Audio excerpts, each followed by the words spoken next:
लेकिन एक बात का मुझे विश्वास है गुरुदेव। गुरु जी पूछे क्या?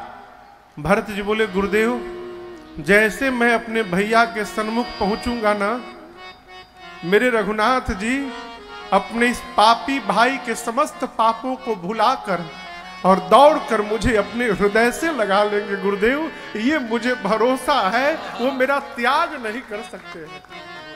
मोही रघुबीर भरोसा, ये भरत जी का विश्वास है, इसीलिए रघुनाथ जी का भी विश्वास है कि मेरे भाई को कभी अभिमान नहीं हो सकता। लक्ष्मण जी को ग्लानि हुई, मैंने भरत भैया में दोष देखा। प्रातःकाल भरत जी जगे उधर, गुरुदेव भगवान से माताओं से अनुमति लेकर पहले भरत जी शत्रुघ्न भैया निषाद राजगुह के साथ राम जी से मिलने चले। एक ऊंचे टीले पर चढ़कर निषाद राजगुह ने भरत जी को रघुनाथ जी की कुटिया का दर्शन कराया। भरत जी पागल हो गए देख के। कुटिया के भीतर एक बरगद का वृक्ष है, वृक्ष के नीचे चबूतरा बना है, चबूतरे पर राम जी सीता जी बैठे हैं, लक्ष्मण भैया चबूतरे के नीचे बैठे हैं ऐसे हाथ जोड़ के।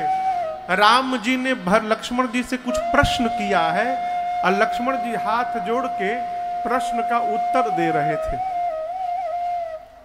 निषाद राजगुह भरत जी को लेकर भगवान की कुटिया के द्वार पर पहुंचे। बोले भरत जी, वो देखिए आपके भैया बैठे हैं भीतर, दिख रहे हैं ना, चले जाइए।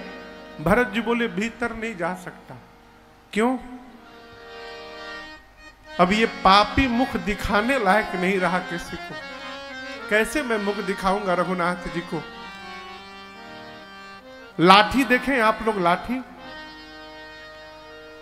गोस्वामी जी कहते हैं लाठी को खड़ा करके छोड़ दीजिए, और जैसे लाठी खड़े खड़े धरती पर गिर जाए, भरत जी भगवान की कुटिया के सामने अपने हाथों को ऊपर किए और लाठी की तरह खड़े खड़े गिर गए। अब बोले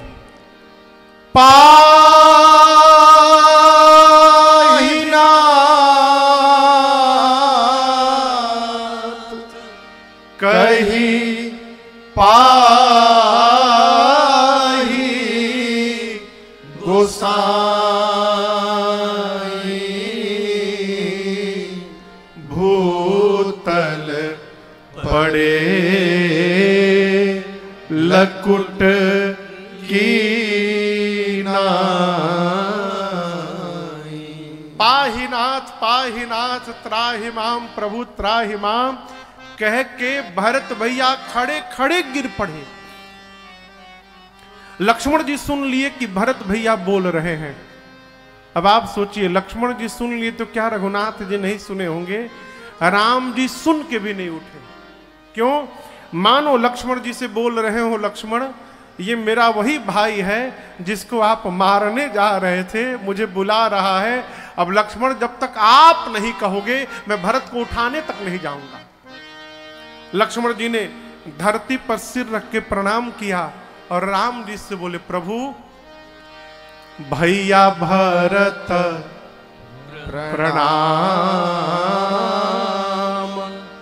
करत रघुनाथ। हे रघुनाथ जी, भरत भैया आपको प्रणाम कर रहे हैं। अब यहां दर्शन करिए भगवान के वेग का। लक्ष्मण जी के मुख से भरत शब्द निकला। क्या निकला? भरत। भरत। भगवान कितने वेग में गए, लक्ष्मण जी के मुख से भ निकला तो राम जी खड़े हो गए। र कहते तब तक राम जी जा चुके थे, और जब तक लक्ष्मण जी भरत का तो बोलते तब तक राम जी भरत भैया के पास पहुंच गए थे। बाबा कहते हैं भगवान उठे, उठे राम सुनि प्रेम अधेरा, कहु पट कहु निसंग धनु तेरा, कहु पट कहु निसंग धनु तेरा। तेरा, कहूँ पट कहूँ निसंग धनु तेरा। भगवान इतने वेग में गए भरतलाल जी के पास कि राम जी के शरीर का पटका, एक हाथ का धनुष, दूसरे हाथ का बाण और कमर का निसंग जिसमें बाण रखा जाता है, ये चारों शरीर से गिर गए। क्यों गिर गए? भरत जी भी 4 वस्तु छोड़कर आए थे, धर्म अर्थ काम और मोक्ष। राम जी भी 4 वस्तु छोड़ के दौड़े हैं। जितना त्याग करके हम और आप भगवान के लिए दौड़ेंगे, भगवान भी उतना त्याग करके हमारे लिए दौड़ जाएंगे। ये प्रसंग कहता है, उठे राम सुनि प्रेम अधीरा, कहूँ पट कहूँ निसंग धनु तेरा, कहूँ पट कहूँ निसंग धनु तेरा, कहूँ पट कहूँ निसंग धनु तेरा। ये पटका लक्ष्मण जी के पास गिर गया। राम जी तो चले गए। पटके ने लक्ष्मण जी से पूछा, लक्ष्मण जी आपको पता चला हम क्यों गिर गए? राम जी जाएंगे, भरत जी को उठाकर हृदय से लगाएंगे। यदि हम राम जी के शरीर पर रहते और राम जी भरत जी को गले लगाते तो हम 2 भाइयों के बीच में दीवार बन जाते आज। लक्ष्मण जी, भाई जब भाई से प्रेम करे ना तो बीच में किसी को दीवार नहीं बनना चाहिए, इसलिए हम नीचे गिर गए। उठे राम सुनि प्रेम अधीरा, कहूँ पट कहूँ निसंग धनु तेरा, कहूँ पट कहूँ निसंग धनु तेरा, कहूँ पट कहूँ निसंग धनु तेरा। धनुष बाण गिरे हैं। धनुष बाण ने लक्ष्मण जी से कहा, लक्ष्मण जी आप तो धनुष पर बाण चढ़ा के भरत जी को मारने जा रहे थे, लेकिन दर्शन करिए राम जी गए तो हम नीचे गिर गए। क्यों?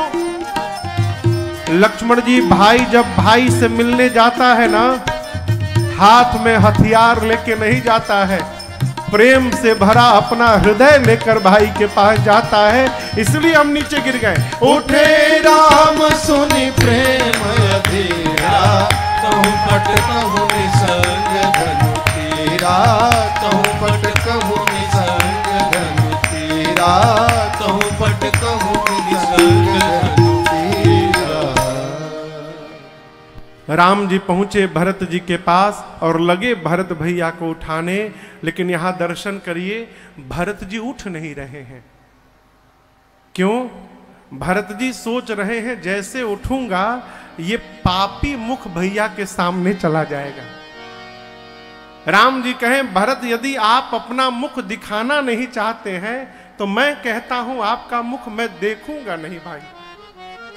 लेकिन एक बात कहूं भरत, जब तक आप मेरे हृदय नहीं लगेंगे तब तक आपके भैया के हृदय की पीड़ा समाप्त नहीं होगी। इसलिए एक बार हृदय लगिए और आप दर्शन करिए। रघुनाथ जी ने मुख नहीं देखा, गोस्वामी जी लिख रहे हैं, बरबस लिए उठा, बरबस यानी जबरदस्ती, भरत जी उठ नहीं रहे। बरबस लिए उठाई और बिना मुख देखे तुरंत उर लाए कृपा निधान।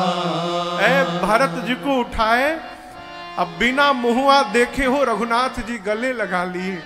गले लगने के बाद मुख पीछे चला जाता है और दोनों भैया गले लगकर भरत राम की मिलन लखी बिसरे सब भरत भैया और रघुनाथ जी आज गले लगकर माई बाप इतना रोए हैं, दोनों भैया गले लगकर। गोस्वामी जी कहते हैं दोनों भाइयों के इस वियोग को, प्रेम को देखकर वहां जो पत्थर थे नीचे, सारे पत्थर मोम की तरह पिघलने लगे। आपको ये बात सुनने में अजीब लगेगी, लेकिन सत्य है, प्रमाण आज भी है। कभी समय मिले तो चित्रकूट जाइएगा। कामदगिरी की जब आप परिक्रमा लगाएंगे और जैसे पश्चिम दिशा में जाएंगे तो वहां राम जी की कुटिया का स्थान आज भी है। और भरत जी और राम जी के मिलन के देखकर जो पत्थर पिघले थे मोम की तरह, वो पत्थर आज भी वहां सुरक्षित रखे गए हैं। सरकार ने दीवार बनाकर उनको घेर दिया है। लोग जाते, मैंने दर्शन किया है, जैसे मोम पिघलता है पत्थर पिघल गए। अब आप कल्पना करिए, जिस प्रेम का दर्शन करके पत्थर पिघल गए हो,